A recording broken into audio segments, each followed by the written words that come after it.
I have here another Gigabyte video card, but this is slightly older. It's I don't even know where the GT went back then. So it's GT 800 8600 or 8600 GT with 512 megabytes. Yeah, megabytes of VRAM and a passive heatsink. And as you can see, I suspect it has a heat pipe going all along here. And it also has a fan plug here, a fan header if you want to put on a fan or something. But I had the previous version of this card back when I was playing World of Warcraft, and on the 7600 GT it worked like mad, like 35 frames per second, or even 40 in some cases. This was a beast. And I could play the first edition of World of Warcraft in... what resolution was it? I had a 19-inch screen. That's 1440 by 900 or something like that. It's a weird resolution that CCFL backlit screens had, like the first generation, when it was not 16 by 9 aspect ratio, but 16 by 10. So yeah, I played it at 40 FPS, and this is a generation better. It came out of a Core 2 Duo system, so yeah, back then I had an AMD X2, and yeah, some people still use the Core 2 Duo with this. So let's see what it has. I didn't even look yet. Oh, it has S-Video out. Wait, S-Video out! I need this! Previously I only had an AGP card that had an S-Video out. Now I can have two systems. Possibly even new systems, newer, like current systems, could output to S-Video. All you need is a PCI Express slot. That's interesting.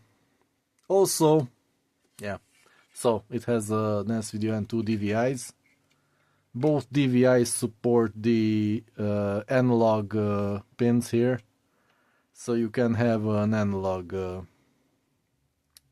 adapter DVI to VGA. Yeah, and what I just noticed is what I pointed out earlier. Silent pipe 2. So it indeed should have a heat pipe here. Maybe embedded into the aluminium or on the bottom side. We'll see. We'll just quickly take off the heatsink and see what's under it. Let's see if there's any date or anything, information on this. I can't decode those. You probably can. With Google Lens or something, you can know exactly when this was made in Taiwan. So let's see. Needless to say that I found this, like a whole computer with a 1 terabyte hard drive. And I think the memory was already stolen from it, but the hard drive was there, and the video card, and the processor. So let's see.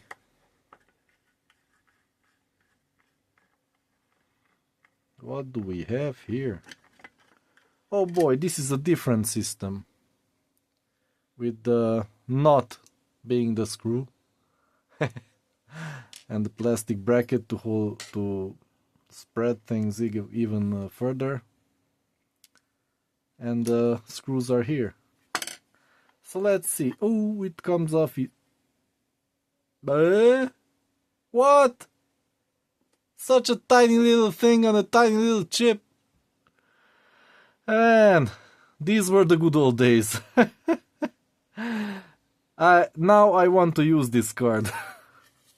I kind of love this. After taking apart that huge, gigantic GTX 570, man, this is the way it should be right now.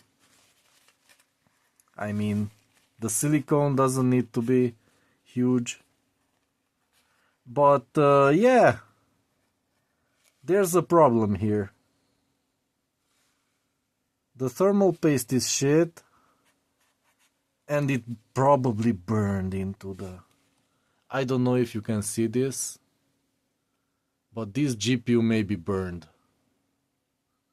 Oh boy.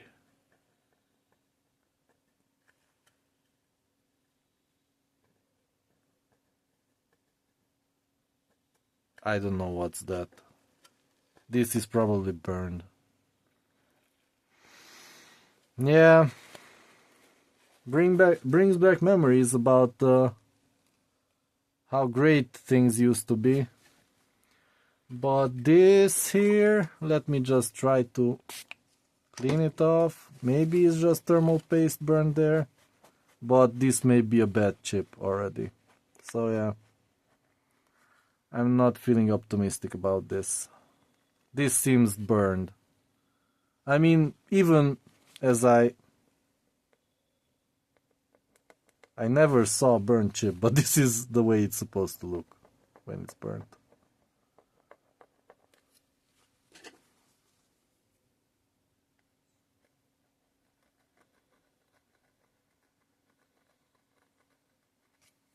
Yeah.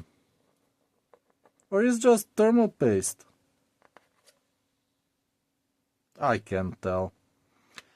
Anyway, I'm going to try it.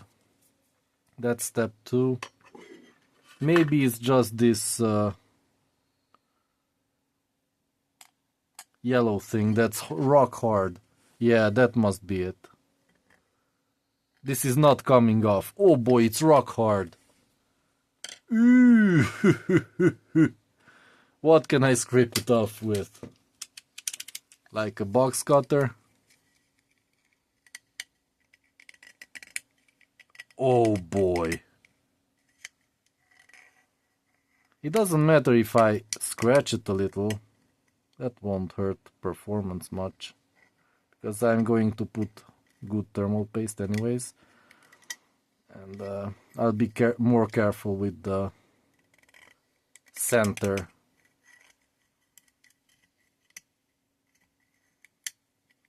Oh boy, so this is like solid thermal paste. You shouldn't even call it thermal paste, it's thermal solid.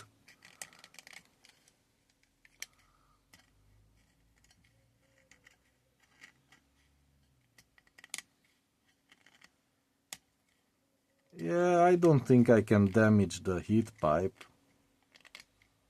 Just cut off all the bad material here.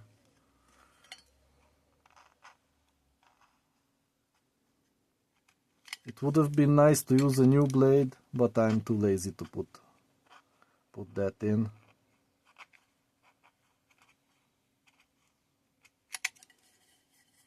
Yeah.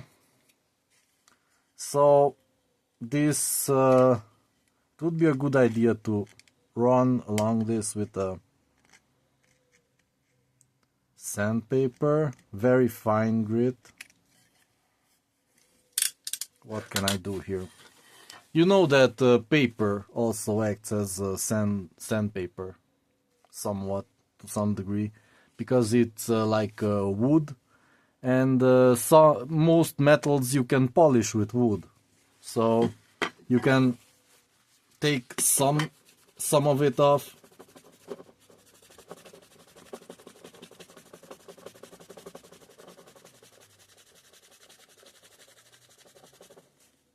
Yeah.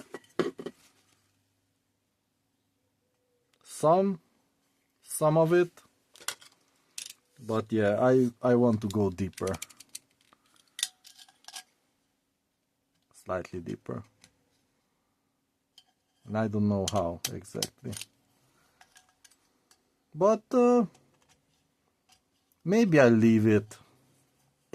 I'll leave it for now. But I may want to use this heatsink if the graphics card is gone. I may want to use this heatsink for something else, because this supports up to 50 watts. So even a newer graphics card could be fitted with this and operate more silently.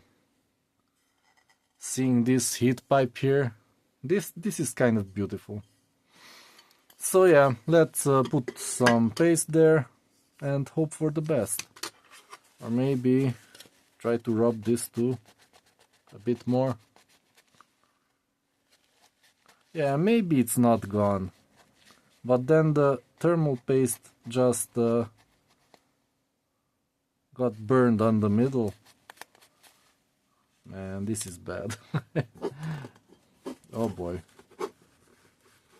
Like this is 20 years old at this point, so yeah.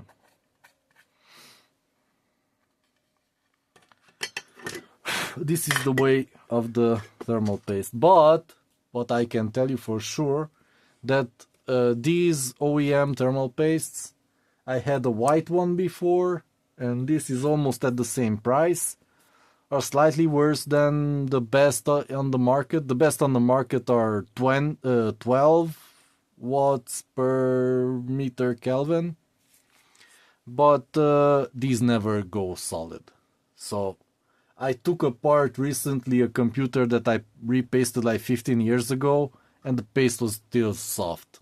So yeah, this is just good stuff. Don't use the worst ones. And also it's a good idea to clean out the factory paste as soon as possible, because this is really bad.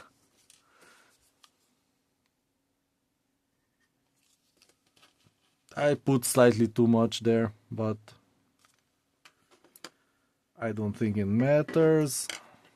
And yeah, slightly sad that this may be burnt already, but yeah, let's see. I'll have to test both cards later when I have some more time. This is not a priority right now. Oh, I'll be doing an upgrade. I found a Core i7 2600K, which should be better than my 4-core Athlon multimedia PC, so I'll be upgrading that. Almost twice the performance for yeah, twice the power consumption. It's really power hungry, like 100 watts. That 2600K. But I'm hoping to find a better mainboard that has an onboard VGA output. And then I can get rid of the video card and just use the processor, because that for multimedia that's fine. On a 720p monitor, I mean TV. Okay, all assembled, and I'll have to test it. Probably with a Core 2 Duo 700 3000 and 4 gigs of DDR2.